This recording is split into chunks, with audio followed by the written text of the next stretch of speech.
Hello, everybody. Welcome to Tarot Truth 144. So, I am just doing like a little thing that I was guided to do. Yesterday, my husband went to a new store that we've never been in, and saw this while he was there and got it for me. So, it's really, really cool. It's there's two decks. There's one that you can color, all right? You color it and it's like a paper, and then there's this other one. It's really cool. This other deck that's already colored, pre-colored and laminated, all that. And it's really cool. I'm going to start using this deck here soon, I believe. And then it also comes with this guide for what the meanings of each card is. It's really cool. It's a beginner's deck, but I thought it was cool for the drawing part. So what I was guided to do here with y'all on this is not, the traditional reading thing. It's more so, this is more so to help everybody else on their journeys, however they are going in their journey. So I figured I would speak a little bit about how my journey started while I color these, or color one or something. Anywho, so my journey started about 4.5 years ago, when my papa passed away in 2019. And well, it was right at the end of 2019. That's why I say about 4 years ago. I was really heavy into addictions. Okay. I know I've said it before on here that, my husband and I, we have put each other through hell and back, and we've figured it out on our own on how to be good for each other and not karmic anymore. It's a long road. It's a very long road, especially if you stick it out with your significant other during the hard times and tribulations. It's not for any kind of weakness, right? So during those betrayals that we inflicted on each other, okay, it wasn't a one-way street. It wasn't just him inflicting shit on me and me doing just to him. All right, we both endured our own our fair share of indulgences. And it was rough. It was rough, and I went down the wrong road, right?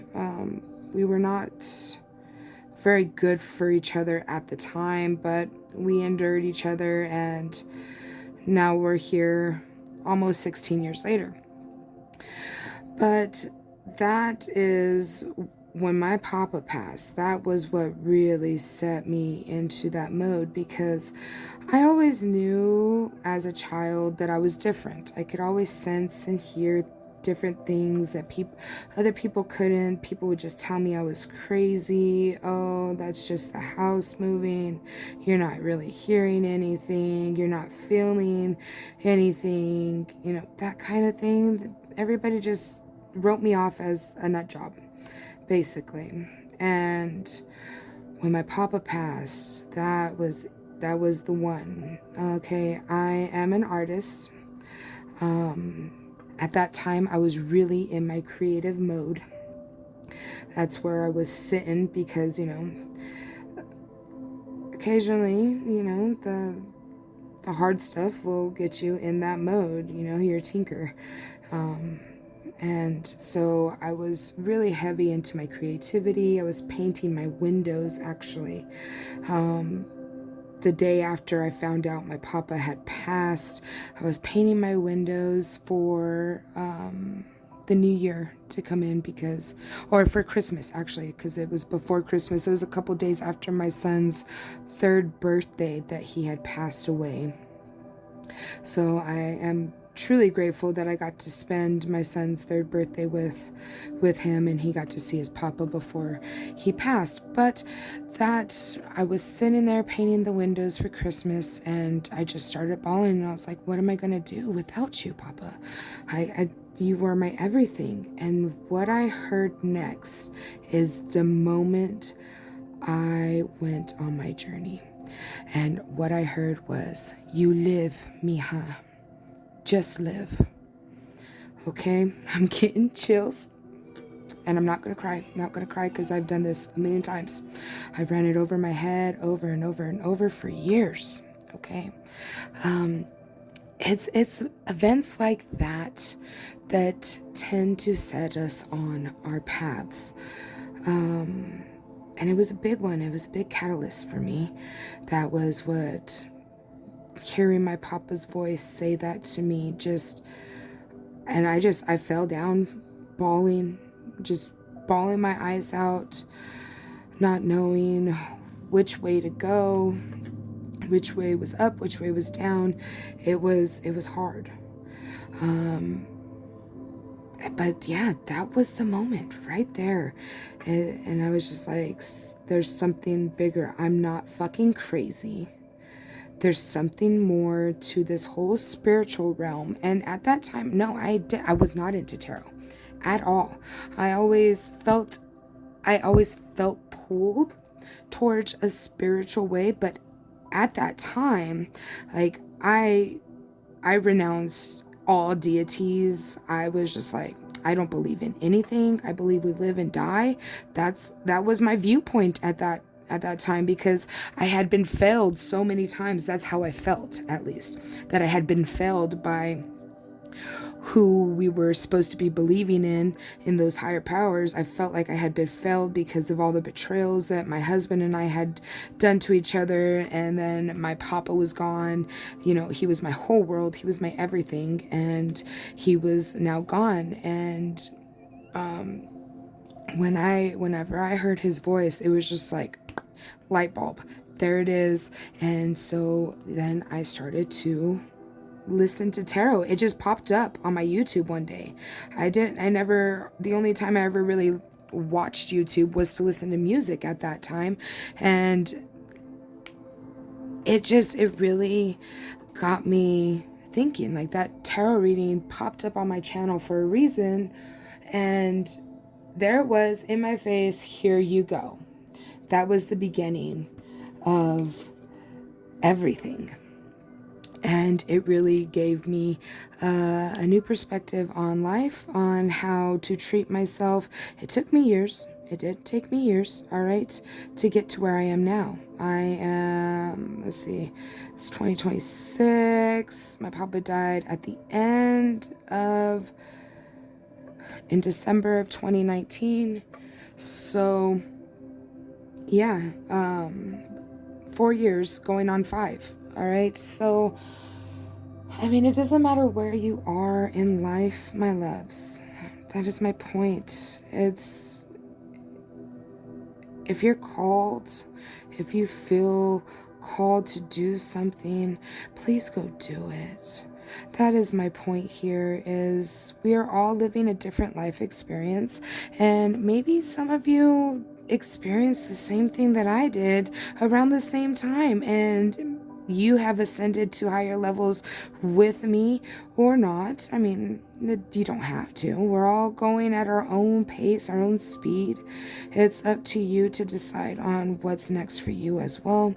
But I want you to remember that everywhere we go, every turn we take, every step we make, we're always being watched, we're always being led, we're always being guided to take the next best step.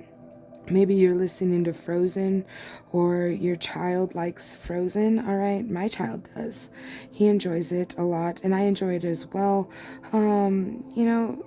If you have children, and I'm not saying this isn't for you if you don't have children by any means, but I mean, if you have children, listen. Instead of being so busy with everything else that's out of your control, sit and listen to the stories that they're being told on the TV, if they are into devices. I know it's not great for us to be on them, but we are in that age. This is that era. This is the age of technology, my loves. And if we just keep resisting, all right, here's a movie that I want you to go see too. I'm gonna tell you the movie in just a moment, but I just watched it yesterday and it puts a lot of shit in perspective if you haven't seen it, okay? But if we don't give in at least a little bit to this new technological age, you're going to have a really rough time, because this is the age we're in. It's time to regroup and start to ascend to those higher levels, okay? It's inevitable. It's happening regardless on whether you want it to or not. So maybe it's time to, hey, maybe I do need to move on and start thinking more outside the box, and thinking about how there may be more life for us out there than we realize, right? Okay? And that movie is Moonfall. I don't know if y'all have seen it. I believe I watched it on Prime Video yesterday morning. I'm pretty sure that's where I saw it at. But it is called Moonfall. And I guarantee you, if you watch that movie, it will put a lot of stuff into perspective for you, okay? I'm sure it will help you a lot along this journey, to realize, hey, it's inevitable. We got to do it, all right? So that's all I'm going to put you through for today, all right? When you come back, I should have this done, all right? I love you guys so much. I'm so glad to have you here. So, peace.